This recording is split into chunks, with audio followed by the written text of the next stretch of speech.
Good morning मेरे judiciary वाले और एपीओ वाले दोस्तों, आप सभी का मैं मोस्ट वेलकम करती हूं अपने यूट्यूब चैनल में। डेलीगेटेड लेजिस्लेशन की सीरीज चल रही है। हर एक पॉइंट पर मैं अच्छे से डिस्कशन कर रही हूं, आपको बिल्कुल भी बोर नहीं कर रही हूं। उम्मीद कर रही हूं कि आपको पढ़ाई में मज़ा आ रहा होगा।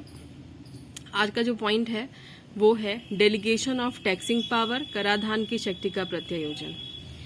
तो यहाँ पर आपको सबसे पहले ये जान लेना है कि जो टैक्स लगाने का पावर होता है, ये इसके तहत कानून बनाने का अधिकार सिर्फ संसद को है। ये तो वैसे भी सारे कानून बनाने का अधिकार संसद को ही होता है।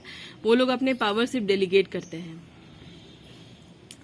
वैसे ही ये जो ड्यूटी है, इसको इम्पोज करने का जो पावर है वो सिर्फ सेंट्रल गवर्नमेंट के पास ही है, और वो इस ड्यूटी को किसी और को डेलीगेट नहीं कर सकते।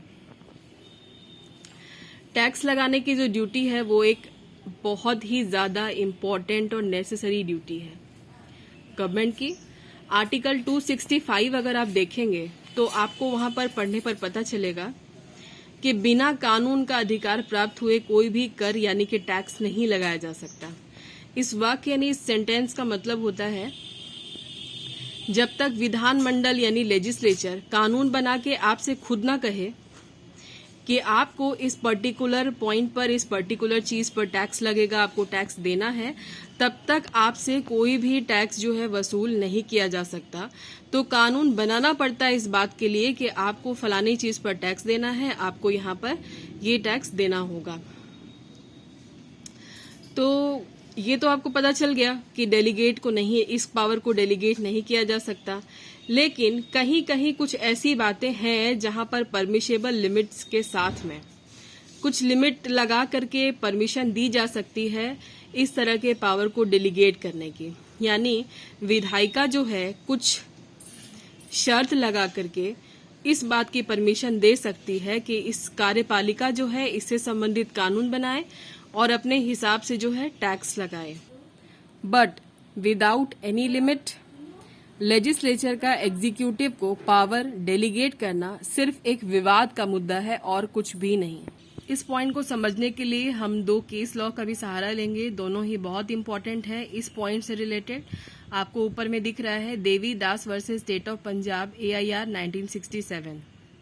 इस केस में सुप्रीम कोर्ट ने ये साफ साफ कहा था कि टैक्स लगाने का ये जो पावर है सेंट्रल गवर्नमेंट का, या टैक्स से रिलेटेड जो लेजिस्लेचर का पावर है लॉ बनाने का, वो एग्जीक्यूटिव को कभी भी डेलीगेट नहीं किया जा सकता है। बहुत अच्छा डिसीजन था। लेकिन इसके बाद एक और केस आता है, वो भी आपको नीचे दिखाई दे रहा है, corporation of Calcutta versus liberty cinema का। इसका मेरे बुक में साइटेशन नहीं था, आपके बुक में हो या तो फिर अगर आप चाहें तो इसको इंटरनेट से देख सकते हैं इसका साइटेशन। तो इस केस में देवी Das versus state of Punjab वाले केस की जो फैक्ट्स थे और जो डिसीजन था उसको पलट दिया था सुप्रीम कोर्ट ने corporation of Calcutta versus liberty cinema के केस में। आपको ये बात पता होगी कि सुप्रीम कोर्ट ही एकलौता ऐसा कोर्ट है जो कि अपने डिसीजन को खुद बदल सकता है और इसके अलावा और कोई भी उसके डिसीजन को चेंज नहीं कर सकता। तो ये जो लिबर्टी सिनेमा वाला केस था, इसमें सुप्रीम कोर्ट ने कहा कि ठीक है, डेलीगेटेड लेजिस्लेशन का जब यहाँ पर इंडिया में चलता है रूल, तो उसके मुताबिक अगर लेजिस्लेचर अपने पावर को ट्रांसफर करता भी है एग्जीक्यूटिव को, तो ठीक है, ये वैलिड है, कॉन्स्टिट्यूशनली वैलिड है, कर सकता है। लेकिन उसको करने के लिए पावर को डेलीगेट करने के लिए both have to accept only one condition, यानी कि दोनों को ही कुछ कंडीशन को फॉलो करना होगा, लेजिस्लेचर को भी और एग्जीक्यूटिव को भी।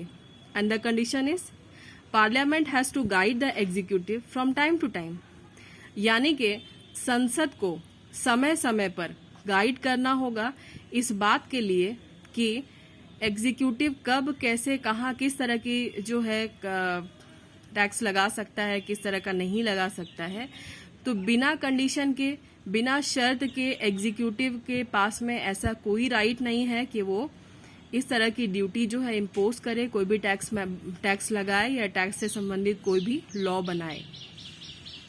ये दोनों बहुत अच्छा डिसीजन था। इस पॉइंट पर इतना ही बहुत है, काफ़ी है। वैसे तो आपको सेल्फ स्टडी में बहुत अच्छे से पढ़ना है। आप इन सब पॉइंट्स को अपने बुक में ज़रूर, कॉपी में ज़रूर नोट कीजिएगा, अपने बुक में मिले तो ज़रूर मार्क कीजिएगा और इसको प्लीज़ आप ज़रूर से पढ़िएगा। उम्मीद करती हूँ कि आपको मेरी बातें बिल्कुल अच्छे से समझ में आ गई होंगी और आप लोग सब मन लगा के पढ़ाई कर रहे होंगे। अगर आपको आज का मेरी वीडियो अच्छा लगा होगा तो आप कमेंट बॉक्स में ज़रूर बताइएगा, नहीं अच्छा लगेगा तो वो भी बताइएगा।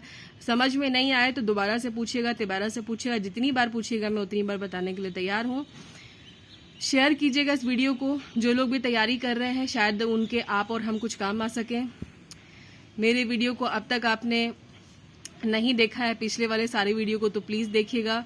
मेरे चैनल को सब्सक्राइब कीजिएगा, बेल आइकन प्रेस कीजिएगा प्लीज़। अगर नहीं मन करे तो नहीं सब्सक्राइब कीजिएगा और लाइक करके बताइएगा या फिर अनलाइक करके बताइएगा। और बाकी सब आप लोग अपना ध्यान रखिएगा। अगले पॉइंट के साथ में मिलते हैं अगले लेक्चर में। Bye bye.